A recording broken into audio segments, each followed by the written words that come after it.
Karis dan Shalom. Rahmat dan damai sejahtera dari Allah Tritunggal, Bapa, Anak, dan Roh Kudus menyertai saudara sekalian di mana saja berada.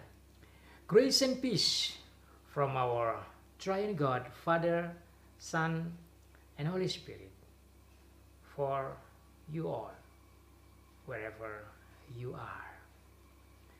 The reading of the Word of God is taken from Revelation chapter 17. We are now in verse 7 up to verse 14. Bacaan firman Tuhan pada minggu ini adalah lanjutan dari bagian yang lalu, yaitu dari Wahyu pasal yang ke-17 ayat 7 sampai ayat yang ke-14. Untuk mengingat kembali akan bagian minggu lalu, saya baca dari ayat pertama agar kita bisa mengikuti konteksnya. I like to read from verse 1 in order to remember the last sermon that we have had a few weeks ago. Revelation chapter 14 verse 1. Wahyu 17 ayat 1 sampai ayat yang ke-14. Lalu datanglah seorang dari ketujuh malaikat yang membawa ketujuh cawan itu dan berkata kepadaku, "Mari ke sini. Aku akan menunjukkan kepadamu putusan atas pelacur besar yang duduk di tempat yang banyak airnya. Dengan dia raja-raja di bumi telah berbuat cabul, dan penghuni-penghuni bumi telah mabuk oleh anggur percabulannya. Dalam roh aku dibawanya ke padang gurun, dan aku melihat seorang perempuan duduk di atas seekor binatang yang merah ungu, yang penuh tertulis dengan nama-nama hujat. Binatang itu mempunyai 7 kepala dan 10 tanduk. Dan perempuan itu memakai kain ungu dan kain kermizi yang dihiasi dengan emas, permata, dan mutiara. Dan di tangannya ada suatu cawan emas penuh dengan segala kekejian dan kenajisan percabulannya. Dan pada dahinya tertulis suatu nama, suatu rahasia, Babel besar, ibu dari wanita-wanita pelacur, dan dari kekejian bumi. Dan aku melihat perempuan itu mabuk oleh darah orang-orang kudus dan darah saksi-saksi Yesus. Dan ketika aku melihatnya, aku sangat heran. Lalu kata malaikat itu kepadaku, "Mengapa engkau heran? Aku akan mengatakan kepadamu rahasia perempuan itu dan rahasia binatang yang memikulnya. Binatang yang berkepala 7 dan bertanduk 10 itu. Adapun binatang yang telah kau lihat itu telah ada, namun tidak ada. Ia akan muncul dari jurang maut, dan ia menuju kepada kebinasaan. Mereka yang diam di bumi, yaitu mereka yang tidak tertulis di dalam kitab kehidupan sejak dunia dijadikan akan heran apabila mereka melihat bahwa binatang itu telah ada, namun tidak ada dan akan muncul lagi. Yang penting di sini ialah akal yang mengandung hikmat. Ketujuh kepala itu adalah 7 gunung yang di atasnya perempuan itu duduk. Ketujuhnya adalah juga 7 raja. 5 diantaranya sudah jatuh, yang 1 ada, dan yang lain belum datang. Dan jika ia datang, ia akan tinggal seketika saja. Dan binatang yang pernah ada dan yang sekarang tidak ada, ia sendiri adalah raja ke-8. Dan namun demikian, 1 dari ke-7 itu, dan ia menuju kepada kebinasaan. Dan ke-10 tanduk yang telah kau lihat itu adalah 10 raja yang belum mulai memerintah, tetapi 1 jam lamanya mereka akan menerima kuasa sebagai raja bersama-sama dengan binatang itu. Mereka seia sekata, kekuatan dan kekuasaan mereka berikan kepada binatang itu. Mereka akan berperang melawan anak domba. Tetapi anak domba akan mengalahkan mereka.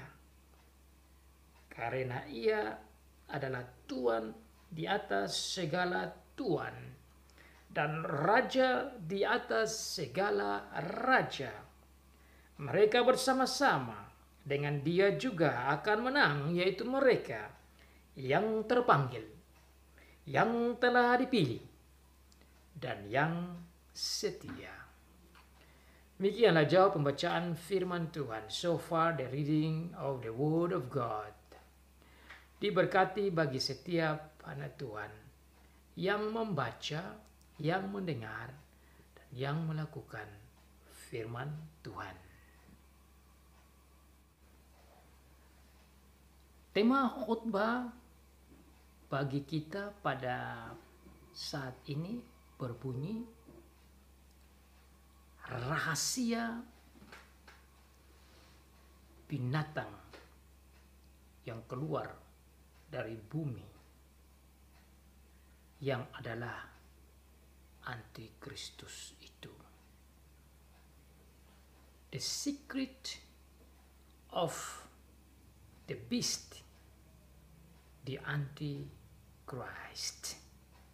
The secret of the beast, the antichrist. Rahasia binatang si antikristus. Saudara, tatkala saya menggali dan mengkhotbahkan Wahyu pasal 13 yang berbicara tentang binatang yang keluar dari dalam laut, saya tertolong dengan pasal 17 ini. Dan oleh karena itu tatkala kita sampai kepada pasal 17 saat ini, kita pun harus kembali ke pasal 13 untuk melihat konteksnya.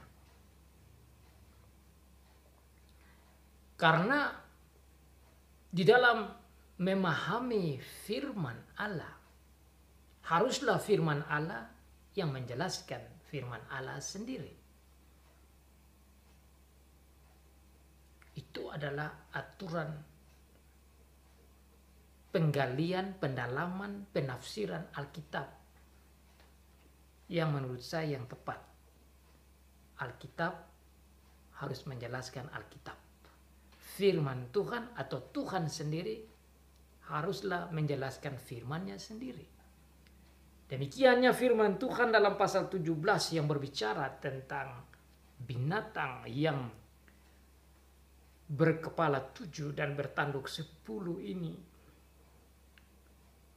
Haruslah kita lihat di pasal 13, karena di pasal 13 Tuhan telah memberitahukan kepada gereja sepanjang abad, khususnya gereja yang ada di Asia Kecil pada waktu itu sebagai penerima pertama, pembaca pertama kitab Wahyu, untuk mengetahui rahasia binatang yang keluar dari dalam laut, yang saya melihat sebagai si anti-Kristus.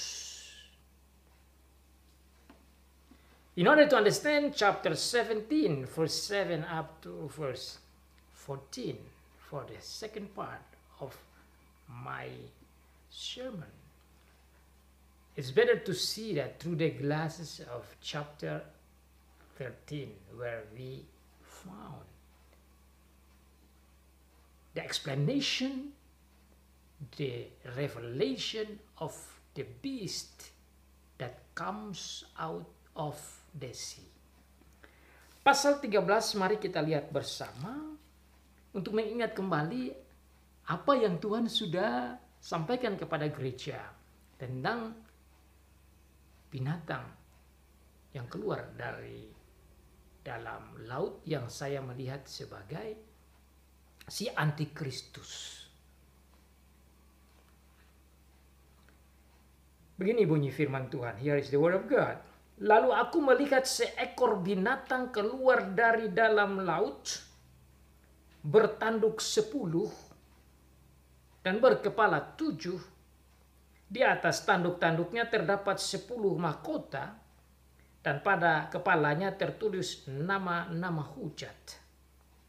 Binatang yang kulihat itu serupa dengan macan tutul, dan kakinya sama seperti kaki beruang, dan mulutnya sama seperti mulut singa. Dan naga itu memberikan kepadanya kekuatan dan taktanya dan kekuasaannya yang besar.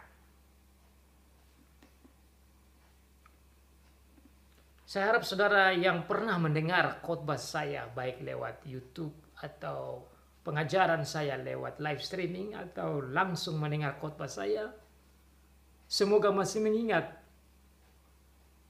pengajaran saya berhubungan dengan binatang yang keluar dari dalam laut, yang saya melihat sebagai antikris atau anti-Christ atau antikristus.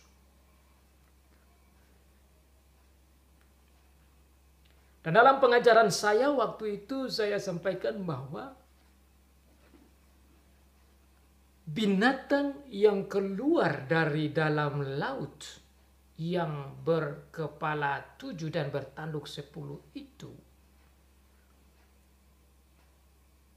bukan menunjukkan kepada satu orang, satu pribadi, tetapi mengarah pada kerajaan iblis itu sendiri. Jadi antikristus yang tertulis dalam pasal 13 ini mengarah pada kerajaan iblis. Yang mana di dalam kerajaan iblis itu terdiri dari kerajaan demi kerajaan, kekaisaran demi kekaisaran, yang semuanya itu terhisap, tercatat, termasuk dalam kumpulan kerajaan iblis.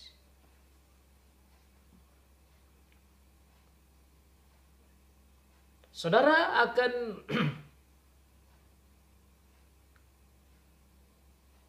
memahami ini lebih dalam kalau kita lihat di pasal 17 sekarang. Karena pasal 17 juga menjelaskan kepada kita secara baik. Dan tentu ini Tuhan sendiri yang bicara. Tuhan Yesus sendiri yang membuka rahasia ini, menyatakan kepada Rasul Yohanes tentang rahasia binatang yang punya kepala 7 dan punya 10 tanduk itu. Demikian yang dikatakan oleh malaikat yang diutus oleh Tuhan Yesus kepada Rasul Yohanes yang waktu itu terheran-heran melihat akan perempuan yang duduk di atas binatang yang mempunyai kepala 7 dan 10 tanduk itu. So Jesus himself is the only one who can explain, and he sent his angel to open the secret of this beast that has 7 heads and 10 horns. Ketika aku melihatnya, aku sangat heran, kata Yohanes dalam ayat 6 pasal 17. Lanjut, lalu kata malaikat itu kepadaku, mengapa engkau heran? Why you surprised? Why are you surprising? Kenapa heran? Aku akan mengatakan kepadamu rahasia perempuan itu dan rahasia binatang yang memikulnya, binatang yang berkepala 7 dan bertanduk 10 itu. I will show you, I will explain, I will reveal to you the secrets of the beast. Ayat yang ke-7, saya lihat dalam bahasa Inggris dikatakan, when I saw her, I was greatly astonished. Then the angel said to me, why are you astonished? I will explain to you the mystery of the woman and of the beast she rides, which has the 7 heads and 10 horns. Kata yang paling penting di sini adalah kata misteri. Rahasia. Makanya tadi dalam tema saya pakai kata yang sama itu untuk menjadi tema agar menarik perhatian kita untuk melihat arti dari ayat 7 sampai ayat yang ke-14 teks kita. Aku akan menjelaskan. Aku akan mengatakan kepadamu rahasia binatang yang punya 7 kepala dan 10 tanduk. Di sini menunjukkan bahwa bukan Yohanes yang mengada-ada, memimpi-mimpi, menghayal-hayal, mengimajinasikan tentang apa dan bagaimana binatang itu, atau membuat teori dan mau mengartikan dengan sendirinya. Meskipun dia rasul, dia tidak mengerti. Bahkan dia terheran-heran saja. Kenapa? Karena ini adalah pernyataan surgawi, penglihatan yang bersifat surgawi. Ini bukan mimpi siang bolong. Ini bukan imajinasi seorang Yohanes. Ini juga bukan teori Yohanes.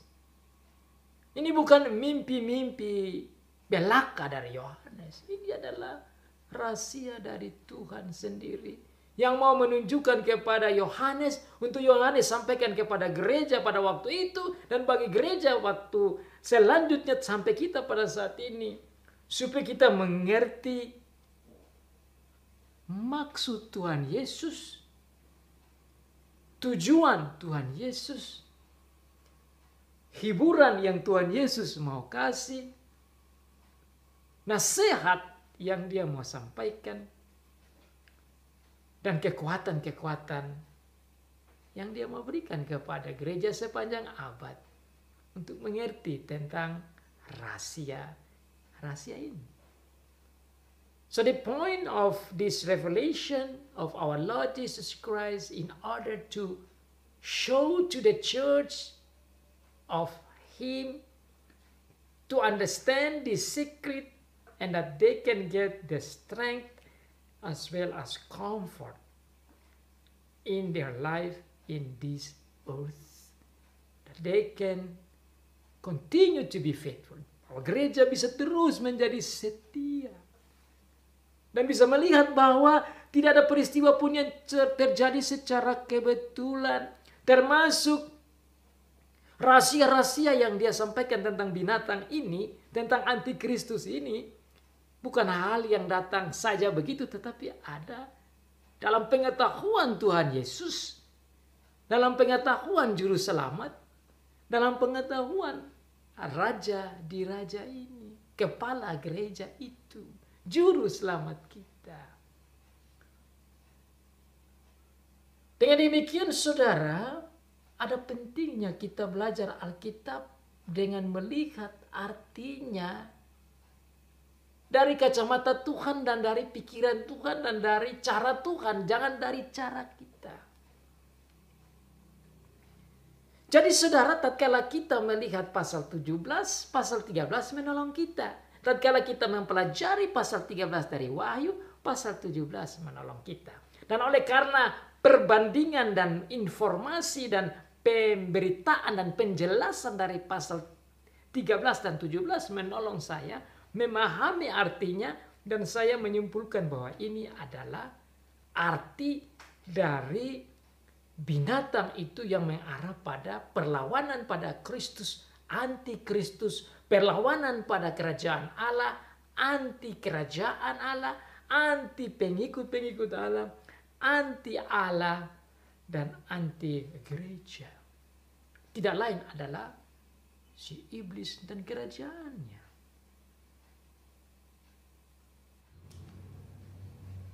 Jadi itu indahnya kita belajar Alkitab. Tuhan sendiri menjelaskan firman-Nya.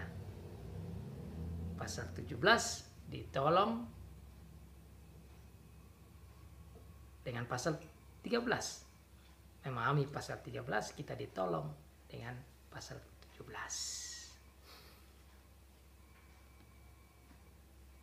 Dalam pasal 13 juga banyak orang bertanya tentang bilangan 666 yang dihubungkan dengan binatang itu.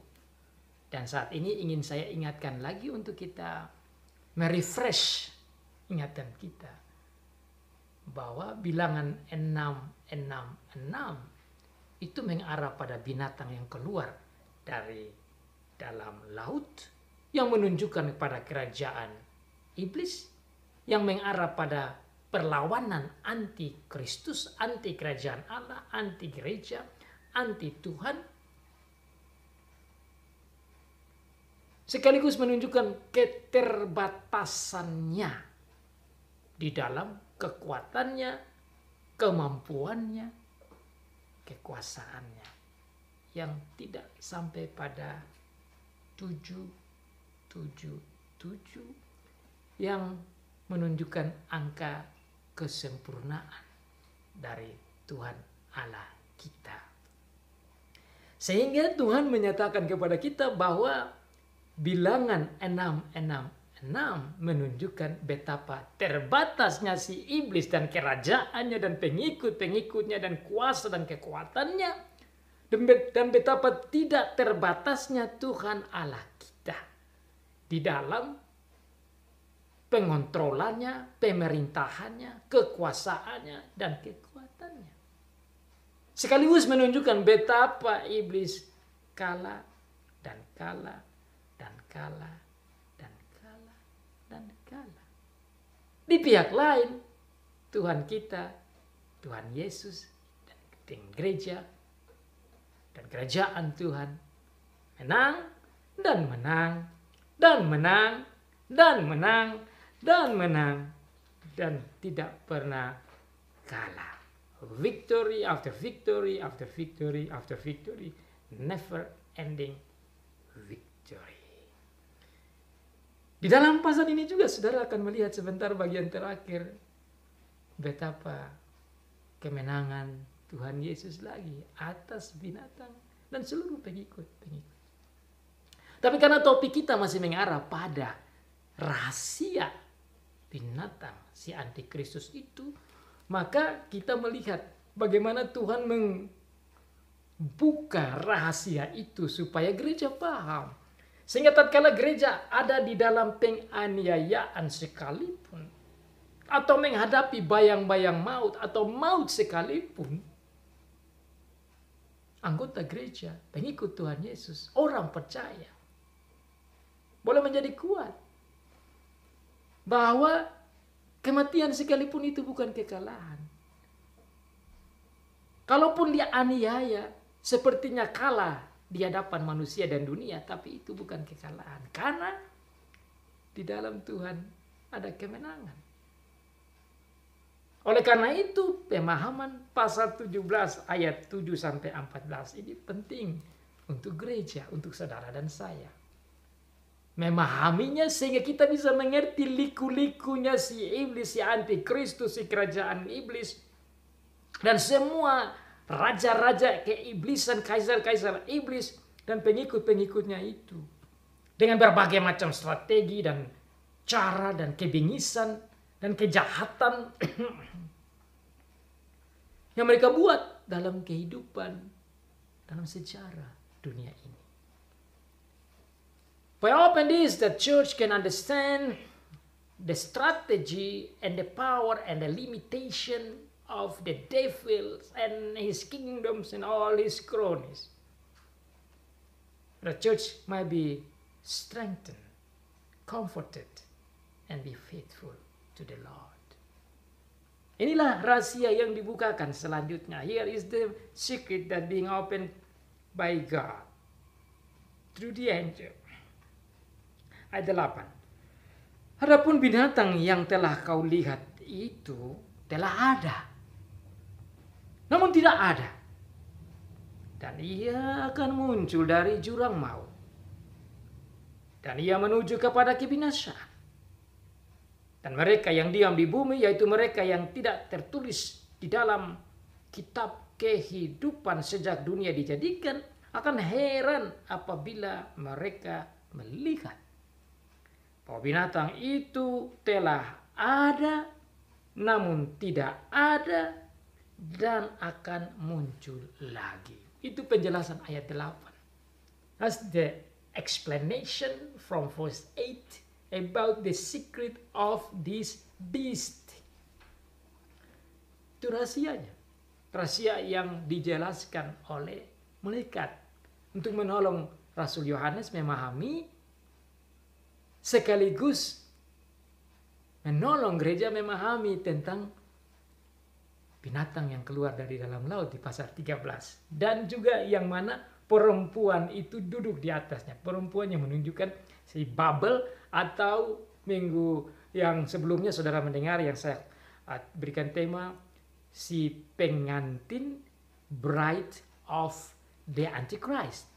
Pengantin dari antikristus itu duduk di atas binatang ini, atau duduk di atas kerajaan antikristus ini.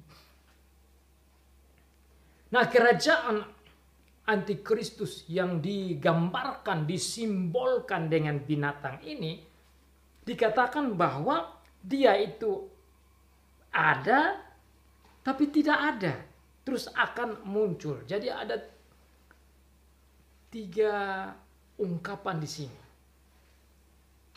Ada, tidak ada, kemudian akan muncul. Saya melihat ini hampir seperti istilah bahasa Inggrisnya the invisible. The invisible kingdom.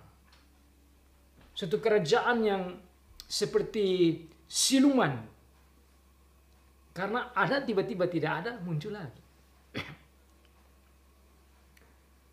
Dan inilah strategi daripada iblis, selalu seperti begitu. Kadang-kadang terang, kadang-kadang gelap, kadang-kadang hilang.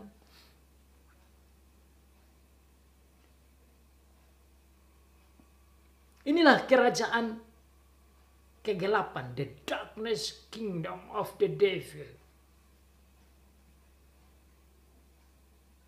Datang seperti siluman.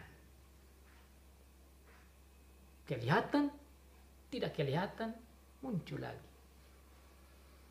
Penjelasan seperti ini saudara, kalau saudara baca pasal 13 saja tidak paham. Tetapi pasal 17 ini sangat menolong kita. Pasal 17 sangat menolong kita memahami lebih luas, lebih jelas, lebih terang tentang kerajaan iblis, kerajaan antikristus ini. Berbeda dengan kerajaan Allah yang selalu ada dan terang dan tidak main sembunyi-sembunyi. Dengan ungkapan ada, tidak ada dan ada, ini menunjukkan karakternya si iblis itu.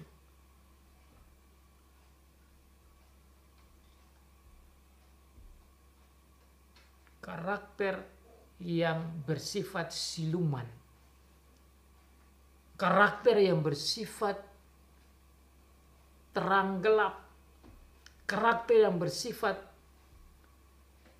sembunyi-sembunyi, karakter yang bersifat underground, strategis, karakter yang bersifat licik. This shows his cunning character, his cunning way of life, very sneaky.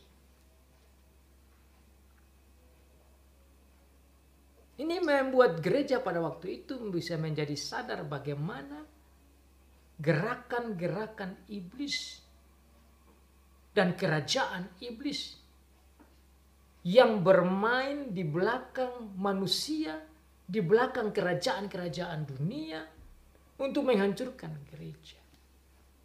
Bahkan saudara dikatakan dalam ayat selanjutnya bahwa binatang ini sendiri atau kerajaan ini sendiri yang ada, kemudian tidak ada, kemudian ada lagi, terhitung dalam satu raja dari 10 atau dari 7 raja. Saudara bisa lihat di ayat yang ke-11. Dan binatang yang pernah ada dan yang sekarang tidak ada itu, ia sendiri adalah raja ke-8. Dan namun demikian 1 dari 7 itu, dan ia menuju pada kebinasaan. Saya akan jelaskan lebih dalam tentang 7 raja dan 10 raja. Tapi karena kita lagi bahas tentang binatang yang ada, yang tidak ada, dan yang ada, dikatakan dalam ayat 11 sendiri bahwa dia juga terhitung di dalam 7 raja, dan dia juga terhitung ada di dalam 10 raja. Dia adalah raja yang ke-8, namun demikian 1 dari 7 itu, dan menuju pada kebinasaan. Jadi kalau kita banding dengan pasal 13, bahwa binatang itu sendiri adalah rangkuman atau kumpulan dari semua raja-raja jahat yang bersifat antikristus, tetapi dia sendiri terhitung di dalam kerajaan-kerajaan itu. Makanya dia ada, dia tidak ada, dia ada lagi. Jadi saat tertentu dia sendiri bisa menjadi raja. Saat tertentu dia tidak menjadi raja, orang lain yang menjadi raja. Saat tertentu dia menjadi satu kerajaan gelap, saat tertentu kerajaan yang lain saja yang ada. Ini membutuhkan pikiran untuk memahami. You need to see this text completely from chapter 13 and 17 together. And then by the combination of these chapters, then you understand the meaning of it. Hanya saudara bisa memahami ini dengan mengkombinasikan 2 pasal ini. Dan saya ingin menjelaskan lebih dalam dengan ayat yang ke-9. Dikatakan bahwa yang penting di sini adalah akal. You need your akal. Your logic. And then your wisdom, akal yang mengandung hikmat. Di dalam bahasa Inggris dia bilang, this calls for a mind with wisdom. Akal dengan hikmat. Ketujuh kepala itu adalah 7 gunung yang di atasnya perempuan itu duduk. Ketujuhnya adalah juga 7 raja. 5 diantaranya sudah jatuh, yang 1 ada, yang lain belum datang. Dan jika ia datang, ia akan tinggal seketika saja. Ayat 9 dan 10 ini menolong kita memahami ayat yang ke-8. So verse 9 and 10 help us to understand verse 8. Untuk memahami raja atau kerajaan yang invisible tadi itu bisa dipahami dengan baik dengan melihat arti 7 kepala atau dikatakan 7 raja dalam ayat 9 dan 10. Jadi dalam ayat 9 dan ayat 10 memberitahukan kepada kita arti dari 7 kepala. Tuhan katakan lewat malaikat kepada kita, kepada gereja sepanjang abad, bahwa yang dimaksud dengan 7 kepala dari binatang ini adalah 7 raja.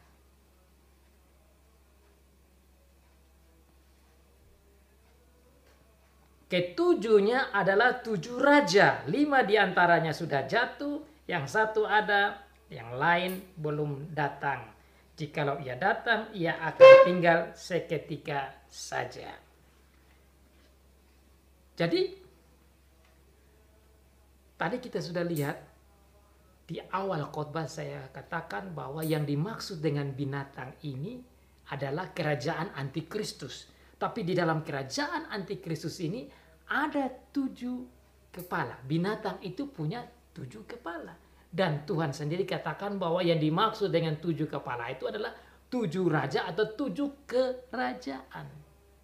Bahkan Tuhan sendiri katakan bahwa dari 7 raja itu atau 7 kerajaan itu 5 sudah selesai, sudah jatuh, sudah rubuh.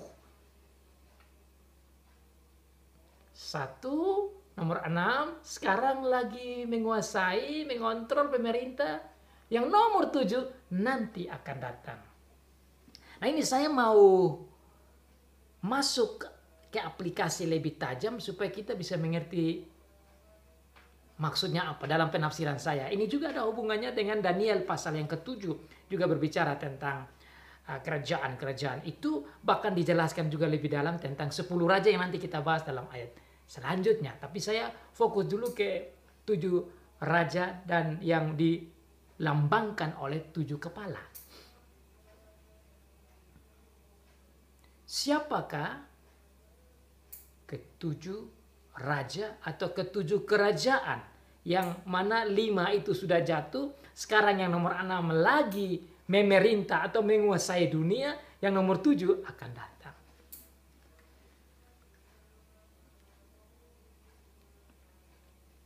Di dalam penggalian pokok ini saya mendapati bahwa memang betul ada paling sedikit itu ada 5 yang saya tahu, yang ada yang hebat, yang luar biasa dan yang melawan Israel pada perjanjian lama bahkan sampai perjanjian baru. Mendekati zaman Tuhan Yesus, bahkan setelah zaman Tuhan Yesus juga, 5 bahkan 6 kerajaan ini ada. Dan kita mau melihat secara praktis, secara aplikasinya yang dimaksud dengan 5, 6, dan 7. Kerajaan yang pertama yang saya lihat, yang ada dan jatuh, yaitu Mesir. Dan saudara pasti masih ingat sejarah di Perjanjian Lama bagaimana mereka menjadi alat dari iblis. Seperti salah satu dari kepala iblis yang mau merobek-robek, menghancurkan kerajaan Allah, yaitu Israel pada saat itu. Sampai adanya pembunuhan dan lain sebagainya. Dan Firaun demi Firaun menjadi alat dalam tangan iblis waktu itu. Dan Mesir jatuh. Setelah Mesir, saudara mungkin ingat cerita tentang kerajaan yang lain, yaitu kerajaan Assyria. Itu juga tercatat dalam Alkitab, Perjanjian Lama. Sama juga, kerajaan ini datang dan mengobrak-abrik kerajaan Israel, bahkan mengambil mereka untuk menjadi seperti dia dijajah oleh Assyria. Setelah Assyria, kerajaan yang ketiga datang, yaitu kerajaan Babelonia. Saudara mungkin masih ingat cerita tentang Nebukadnezar. Itu juga bangsa Israel diporak-poranda, dihantam oleh mereka sebagai alat dari tangan iblis untuk menghancurkan. Dan jatuh. Mesir jatuh, Assyria jatuh, Babelonia jatuh. Setelah Babelonia ada lagi yang lain. Itu kerajaan yang lain, yaitu kerajaan Yunani. Saudara mungkin masih ingat itu kerajaan Yunani. Mesir, Assyria, Babelonia, Yunani. Dan sebelum Yunani bahkan ada lagi yang namanya kerajaan Persia. Itu saudara mungkin masih ingat cerita Darius. Dan Raja Darius yang sangat terkenal. Dan bangsa Israel juga harus menjadi, ya dibuang di sana, menjadi orang-orang buangan, refugee seperti begitu. Atau pembuangan di daerah Persia sana. Tapi juga jatuh. Mesir jatuh.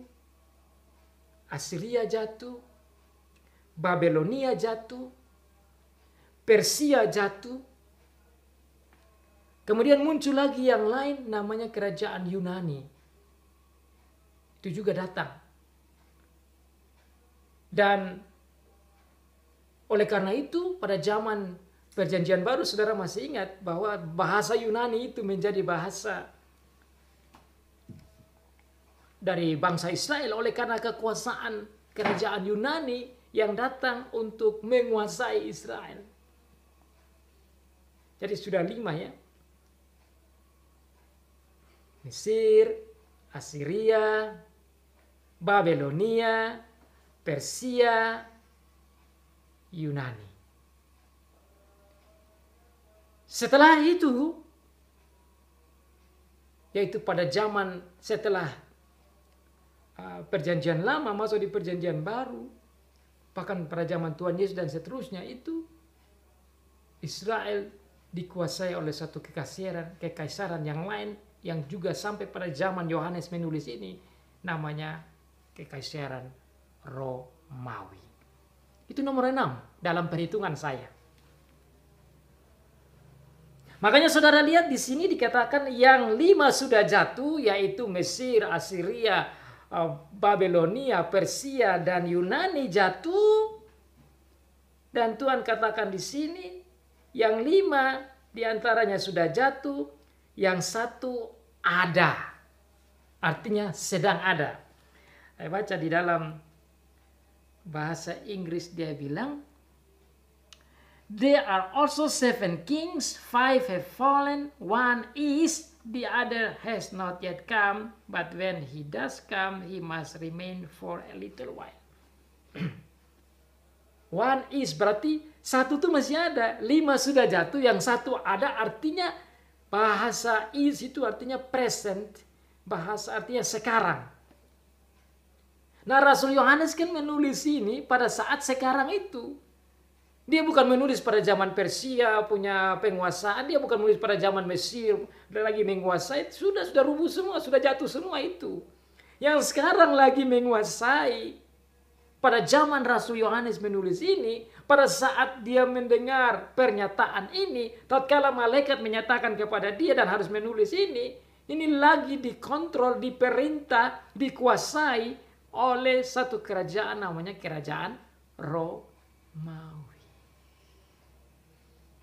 Dan kerajaan Romawi ini juga ada di dalam kerajaan antikristus ini. Dan dia dihitung sebagai salah satu kepala. Dari 7 kepala itu salah satunya ini kerajaan Romawi. Dan memang betul pada zaman kerajaan Romawi ini bukan satu orang Kristen yang mati dan dibunuh. Karena kerajaan-kerajaan ini bersama dengan perempuan itu haus darah.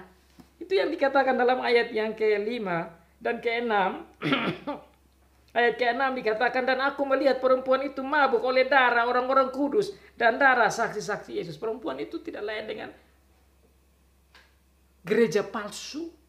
Tidak lain yaitu kerajaan iblis yang di dalamnya ada kerajaan Romawi yang bengis dan antikristus itu. Jadi saudara, kalau mau bicara tentang antikristus itu luas. Antikristus itu bersifat kerajaan antikristus. Antikristus itu bersifat si rajanya yang bengis dan kaisarnya yang bengis. Yang bersifat setan itu juga dihitung antikristus. Dan tentu yang menyangkal Tuhan Yesus itu antikristus juga.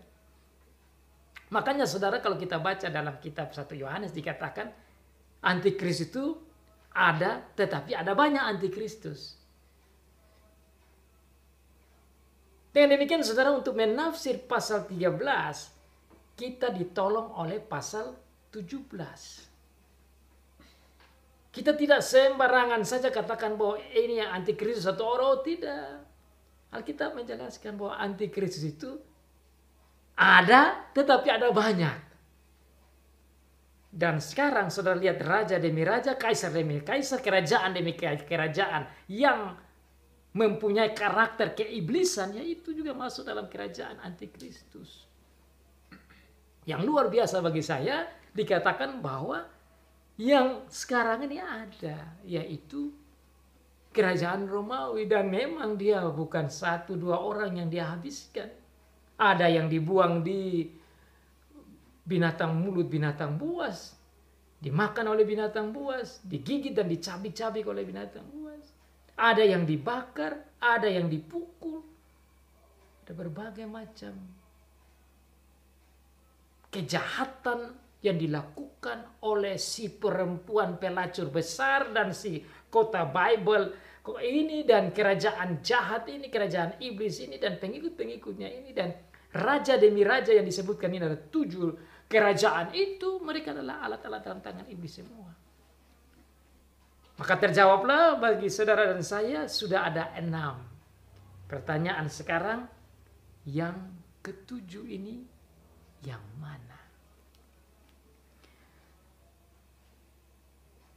Ke-7-nya adalah 7 raja, 5 diantaranya sudah jatuh, yang 1 ada dan yang lain belum datang. Jika ia datang, ia akan tinggal seketika saja. Saya sendiri belum tahu yang ke-7 ini yang mana. Tetapi yang jelas, yang ke-7 dan yang terakhir itu berarti sudah selesai. Dan Tuhan sudah katakan itu. Itu datang, itu pun dikatakan datang tidak lama. Ini perlu hikmat, Tuhan bilang. Akal yang mengandung hikmat. Kita semua harus mencernakan ini dengan baik. Dan syukur 6 sudah selesai. Karena kita sekarang kan sudah tahu Romawi sudah selesai. Maka 6 sudah selesai. Tinggal 1 yang terakhir. Dan itu tidak lama menurut Tuhan. Saya baca ulang lagi ayat itu karena itu penting untuk kita yang hidup di akhir zaman ini. Ke-7-nya adalah juga 7 raja, 7 kepala itu 7 raja, 5 diantaranya sudah jatuh, yang 1 ada, yang lain belum datang, dan jika ia datang ia akan tinggal seketika saja. Saya melihat bahwa kita sudah ada di akhir zaman, bahwa sebentar lagi Tuhan Yesus sudah datang. Maka yang nomor 7 ini, menurut saya, kapan saja dia ada. Saya mau lihat nomor 7 ini dihubungkan dengan ayat selanjutnya. Karena dikatakan nomor 7 ini ada juga dihitung dengan si invisible kingdom itu. Kerajaan siluman itu. Mari kita lihat di ayat selanjutnya untuk memahami akan raja yang ketujuh ini. Dan binatang yang pernah ada dan yang sekarang tidak ada itu, ia sendiri adalah raja ke-8. Jadi sudah ada 6 yang selesai, ada 1 7 yang akan datang dan tidak lama, seketika saja. Terus yang binatang itu, yang invisible, kerajaan si iblis itu, yang ada dan tidak ada, yang bersifat gelap dan muncul hilang, ini masuk dalam perhitungan raja ke-8. Artinya dia masuk dalam juga kerajaan. Namun demikian, 1 dari ke-7 itu dan ia menuju kepada kebinasaan. Saudara, mari kita hitung ini baik-baik. 1 dari ke-7 tetapi nomor 8. You understand that? One of the 7 but also number 8. Saya mau lihat dalam bahasa Inggris biar yang ingin memahami dalam bahasa Inggris bisa lihat di ayat 11. The beast who once was and now is not is an 8th king. He belongs to the 7 and is going to his destruction.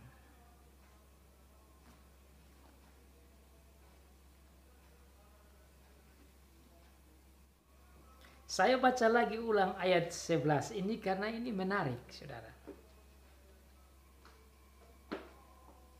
7 raja, dan saya melihat raja kerajaan, dan di dalam 7 itu binatang dihitung sebagai raja atau kerajaan ke-8, tetapi dia juga bagian dari yang ke-7. Mari saya baca ulang lagi. Dan binatang yang pernah ada dan yang sekarang tidak ada itu, ia sendiri adalah raja ke-8. Ingat baik-baik. Yang 7, 6 itu sudah jatuh, tinggal 1. Yang 1 datang tiba seketika saja. Terus kerajaan dalam bentuk ini binatang ini masuk nomor 8. Tetapi dijelaskan lagi. Dan namun demikian, 1 dari ke-7 itu dan ia menuju pada kebinasaan. Jadi saudara, 7 raja, 6 sudah jatuh, tinggal 1 yang datang seketika saja. Tetapi dikatakan 7 ini, binatang ini dihitung raja ke-8, tapi dia juga masuk dalam ke-7. Nah, itu yang namanya siluman. Dia ada di dalam ini 7, tapi dia juga keluar dari 7 jadi 8. Itulah iblis. Itulah senikinya iblis. Itulah cunningnya, itunya liciknya iblis. Bisa ada dalam 7, bisa keluar dari 7. Bisa ada dalam semua kerajaan, tapi bisa juga punya sendiri. Saudara, kerajaan ini beda dengan kerajaan Allah. Yang selalu ada, yang selalu bicara kebenaran, yang selalu bicara nyata. Yang ini selalu muncul, tidak ada, muncul, ada. Ada di 7 tapi juga tidak ada, tiba-tiba jadi 8. Inilah kerajaan-kerajaan anti-Kristus. Tapi bagaimanapun, semua mereka menuju pada kebinasaan. Itulah yang namanya 6. Kalah. Binasa. Lenyap. Hancur. Rubuh. Jatuh. Lost. And always lost to the final destruction. Selanjutnya setelah menjelaskan tentang 7 kepala, Tuhan menjelaskan kepada gereja lewat Yohanes, lewat malaikat, arti 7 tanduk. Dan ke-10, 10 tanduk maksud saya. Tadi 7 kepala, 10 tanduk. Dan ke-10 tanduk yang telah kau lihat itu adalah 10 raja yang belum mulai memerintah. Tetapi 1 jam lamanya mereka akan menerima kuasa sebagai raja bersama-sama dengan binatang itu. Siapakah itu 10 raja?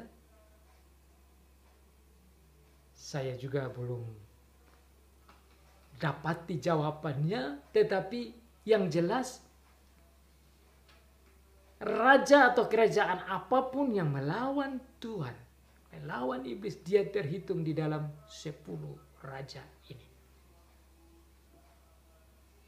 Siapa saja raja dan kerajaan yang bersepakat mau menjadi Allah dan mau menyembah dirinya dan menolak Tuhan, melawan Tuhan, menolak Tuhan Yesus,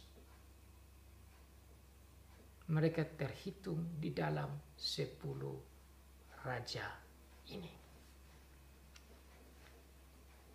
Tapi dikatakan bahwa mereka tidak lama juga. 1 jam lamanya mereka akan menerima kuasa sebagai raja dan bersama-sama dengan binatang itu. Mereka seia sekata kekuatan dan kekuasaan mereka berikan kepada binatang itu. Berarti mereka berkomplotan, mereka bersekutu dalam satu aliansi bersama-sama, sepakat menjadi persekutuan kerajaan iblis.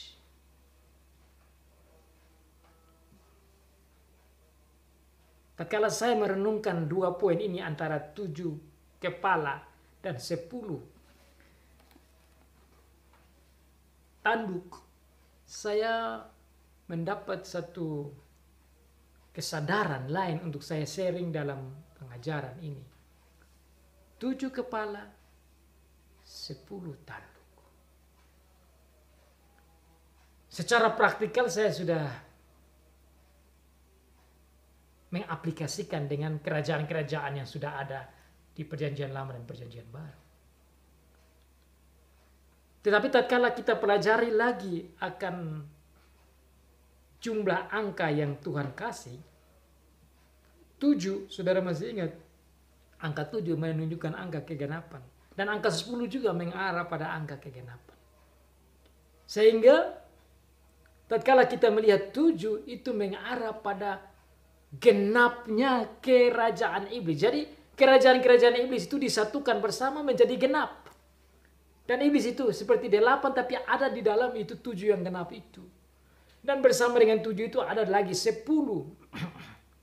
Menunjukkan kegenapan. Jadi seluruh kekuatan iblis itu ada bersama-sama.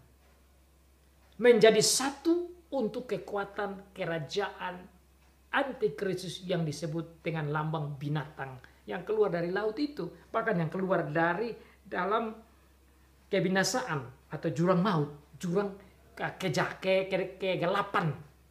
Atau jurang kejahatan. Ya, tidak lain yaitu jurang yang penuh dengan keiblisan.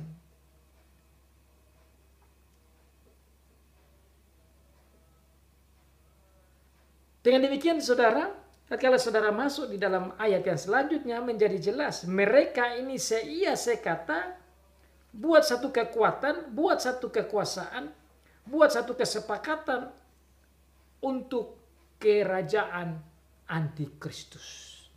Binatang itu. Dan mereka itu semua berperang melawan anak domba. Yaitu kerajaan Tuhan Yesus. Itu yang dijelaskan dalam ayat yang ke-14. All of these kingdoms united together in their power, in their agreement for the Antichrist kingdom and go against the kingdom of our Lord Jesus Christ, the kingdom of God, which is the church as well. Jadi saudara di sini menunjukkan peperangan antara kerajaan iblis dan kerajaan Tuhan. Antara gereja palsu dan gereja yang benar. Antara iblis dan Tuhan Allah. Antara iblis dan pengikut-pengikutnya dan Tuhan Allah dan pengikut orang-orang percaya. Itu juga yang diceritakan selalu di dalam pasal pertama, kedua, ketiga, keempat, terus sampai pasal 17 selalu aja. Dia punya sistem berpikir, sistem penjelasannya begitu. Peperangan antara kerajaan Allah dan kerajaan iblis. Peperangan antara gereja yang benar dan gereja yang palsu. Peperangan antara Tuhan Yesus Kristus dan antikristus. Peperangan antara orang-orang percaya dan orang-orang yang tidak percaya berada dalam kelompok kerajaan Allah maupun kerajaan iblis. Dan itu disimpulkan oleh malaikat di dalam ayat yang ke-14. Mereka akan berperang melawan anak domba. Ini kesimpulannya. Kalau berperang melawan anak domba berarti bukan saja melawan anak domba tetapi juga melawan pengikut-pengikut anak domba. Anak domba siapa? Tidak lain Tuhan Yesus. Tuhan Yesus ya juru selamat. Dan di dalam Tuhan Yesus tidak lain yaitu gereja. Dan anggota-anggota kerajaan Allah yaitu orang-orang percaya. Tetapi anak domba akan mengalahkan mereka.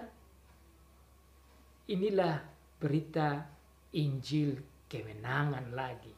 Anak domba akan mengalahkan mereka. Karena ia adalah Tuhan, Tuhan di atas segala Tuhan dan Raja di atas segala Raja.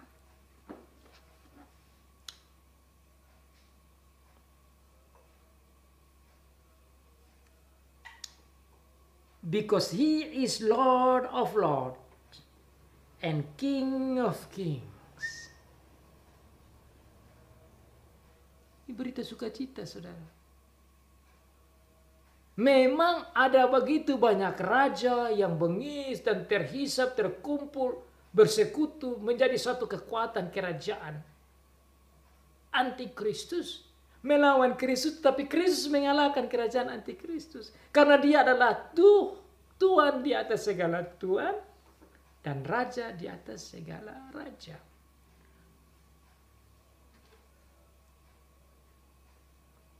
Berarti dia menang. Berarti dialah yang berkuasa. Dan ini hiburan bagi gereja pada waktu itu yang harus menghadapi kerajaan-kerajaan antikristus. Ini juga sekaligus memberikan hiburan bagi saudara dan saya. Pada saat ini, kalaupun kita melawan si binatang yang datang secara siluman, bagaikan raja ke-8 yang mau membahayakan kita dengan cara liciknya yang masuk menguasai kita dengan cara menggoda kita sebagai kerajaan gelap. Kita harus ingat bahwa kita ada Tuhan Yesus yang sudah menang. Kalaupun dia datang dan menggunakan kerajaan-kerajaan yang kelihatan atau raja-raja kelihatan untuk membahayakan kita, kita harus ingat bahwa kita di dalam Tuhan Yesus menang. Itu hiburannya.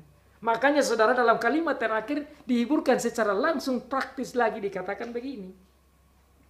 Mereka bersama-sama dengan dia juga akan menang. Mereka itu siapa? Mereka yang terpanggil, mereka yang dipilih, mereka yang setia. Itulah anggota gereja, saudara dan saya. And with him will be his called, chosen and faithful followers. Mereka yang dipilih, mereka yang dipanggil, mereka yang setia, itu akan ada bersama-sama dengan Tuhan Yesus. Ini hiburan bagi gereja pada waktu pertama yang mendengar di firman Tuhan pembaca pertama. Yang ada di Asia kecil itu, mereka boleh rasa terhibur bahwa mereka terhisap di dalamnya. Menang bersama dengan anak domba. Meskipun ada di dalam penganiayaan dan kesusahan. Tetapi di dalam kesusahan mereka melihat kemenangan. Di dalam menghadapi bayang-bayang maut, mereka lihat kehidupan. Di dalam kematian, mereka lihat ada kebangkitan dan keselamatan. Di dalam kekalahan secara dunia, mereka lihat kemenangan secara surgawi. Itulah maksud Tuhan yang memberitakan ini. Maka di dalam Tuhan Yesus ada kemenangan. There is a victory in our Lord Jesus Christ over against the devil and the Antichrist and all the cronies. Tuhan Yesus tetap adalah pemenang. Pengikut-pengikutnya adalah pemenang. Orang-orang percaya adalah pemenang. Anggota-anggota gereja adalah pemenang. Mereka boleh bersuka cita. Kapan dan di mana saja, dalam keadaan apa saja. Mereka adalah pemenang. Pemenang, bahkan lebih dari pemenang. Yang patut bersuka cita. Karena kemenangan demi kemenangan yang diberikan. Dan kemenangan itu boleh diangkat dan boleh dinaikkan dan dilakukan bersama. Karena bukti kemenangan atas kerajaan iblis sudah jelas. Tatkala Tuhan Yesus mati dan bangkit dan naik ke surga. Kebangkitannya itu membuktikan kemenangan. Maka kita juga pada masa-masa mengingat akan kebangkitan Tuhan Yesus. Dan nanti merayakan kenaikannya dia naik ke surga. Itulah membuktikan kemenangan. Demi kemenangan. Dan terus menang. Dan teruslah hidup sebagai orang-orang yang menang. Amin.